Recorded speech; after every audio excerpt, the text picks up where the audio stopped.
What's the most gruesome thing you've seen in real life? I was 10 and these two high school girls ran past me. One of them stepped out into the street without looking and got run over by a car. It's been over 20 years and I can still picture it clearly, and I can still hear her friend's screams. Username checks out. My first EMT call, when I was just out of high school, guy on motorcycle, straightened a curb and hit a RV head on. He flew through the windshield and out the back of the RV, leaving a cartoon-esque perfect person-shaped hole out the back. The motorcycle was embedded in the front end of the RV. When I got there, he was on his back bleeding from every hole in his head. I tried to check airway, but his head felt like a bag of broken glass. It's the creepiest feeling. You can almost hear the bones grinding together, but really you are just feeling it through the skin. Of course he wasn't breathing, and no heartbeat. I tried to get air into him with a pocket mask, and it wasn't going in. I repositioned to try harder, and when I blew harder his brains started coming out his ears and other holes in his head. He was done, so was I in Portland. I worked as a vet tech at a busy animal hospital. We had an emergency hit by car coming. I ran up front and grabbed the dog from the owner. An Australian cattle dog who was wrapped up in a blanket. Run him over to the oxygen machine and begin getting vitals. The doctor and other techs come over to access the damage. He didn't look that bad. Then we removed the blanket he was wrapped up in. His one back leg was only bone and some ligaments.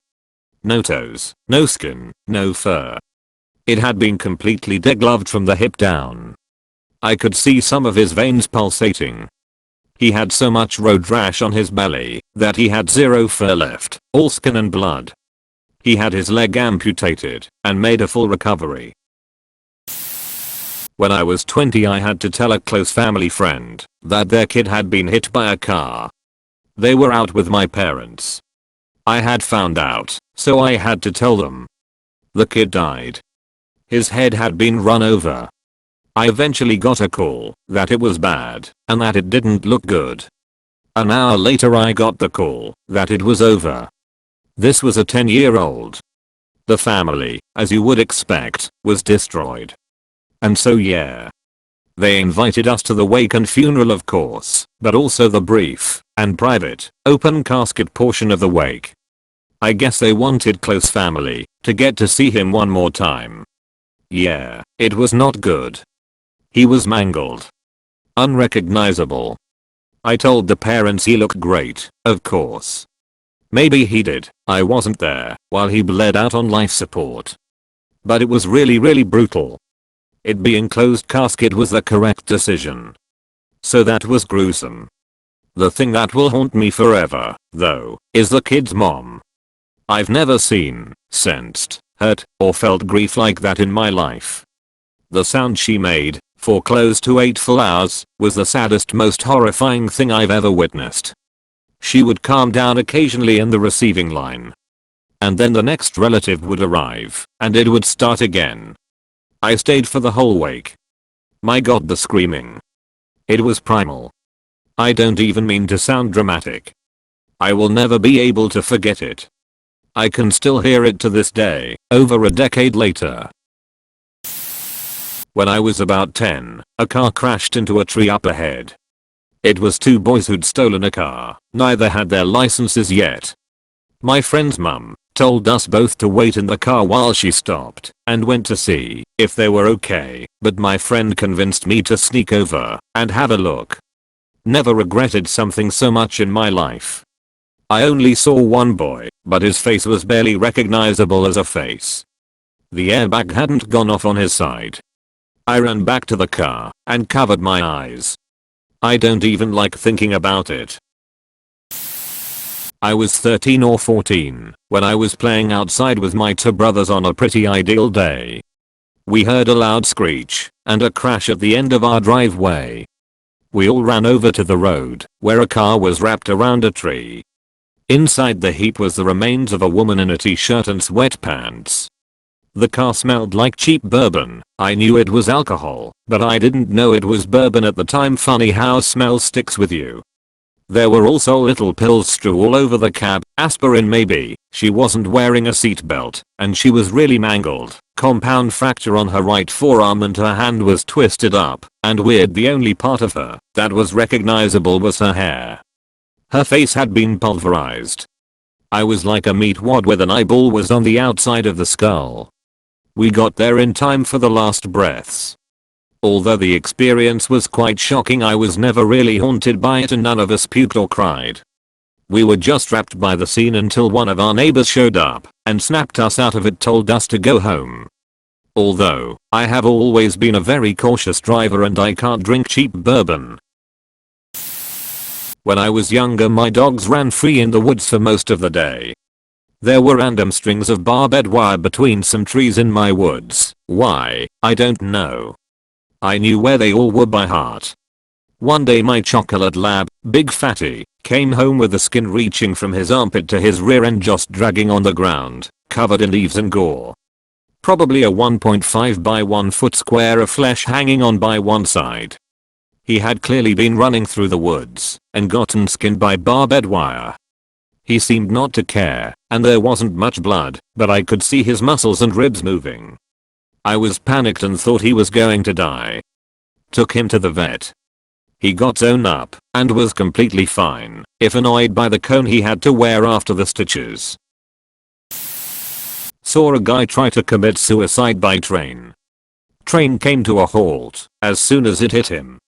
People jumped down onto the platform to pull the guy out from under the front of the train.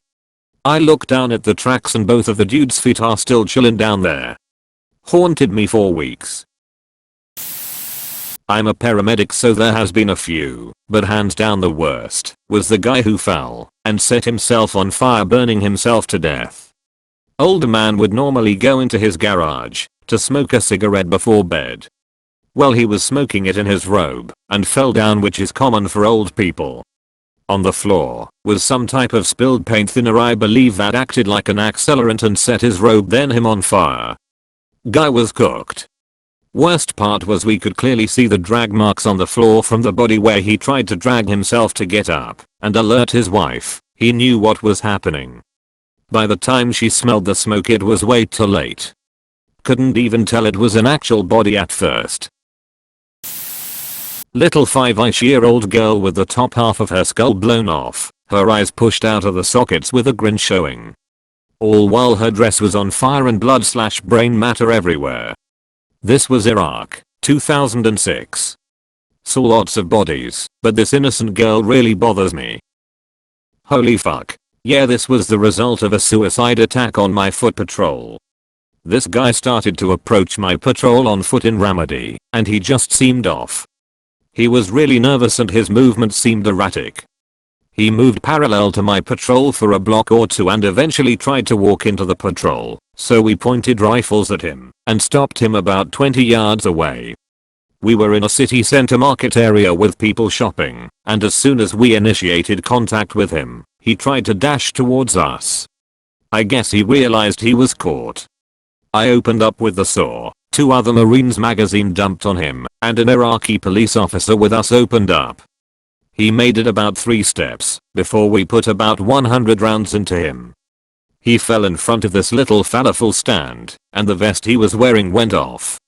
Unfortunately, the stand's owner was there with his kids and got caught in the crossfire. The suicide bomber, shop owner, little girl, and a goat were all killed.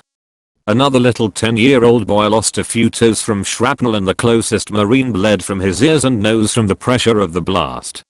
Another suicide vest incident that stuck out for me was this piece of shit who tried to run up to our checkpoint and blow his vest. Bad luck for him, his vest didn't go off correctly after his Allah Akbar. The initiator charge that was meant to set off the explosives, strapped to his body, only partially detonated. This smaller explosion blew off half his hand from his middle finger down to the wrist, but didn't set off the vest. So now he's standing there like an asshole with half a hand gone and everyone is now staring at him. So he takes off running, and one of our Iraqi brethren doesn't skip a beat and lifts up his AK and lets off a burst. A round connects with the top of this insurgent's head and cracks his skull open like a smashed watermelon. Dude ragdolls mid-stride and falls into a bunch of rubber. We cordoned the area off and call an EOD to clear the vest. Takes them 8 hours to get there and cut off the vest that he had taped to his body. During that time, he's sitting in the hot summer sun getting really ripe. We get moved on by insurgents during that time and have to fight for a while. Eventually it calms down and we go to do a BDA on the corpse and have to break his finger to move it into position for fingerprints. It was a pretty long day. Thank you for watching. Don't forget to like and subscribe for more content like this. Did you ever see or witness any gruesome event in your life? If so, share it with us in the comments below. And always remember, have a good day. See you next time.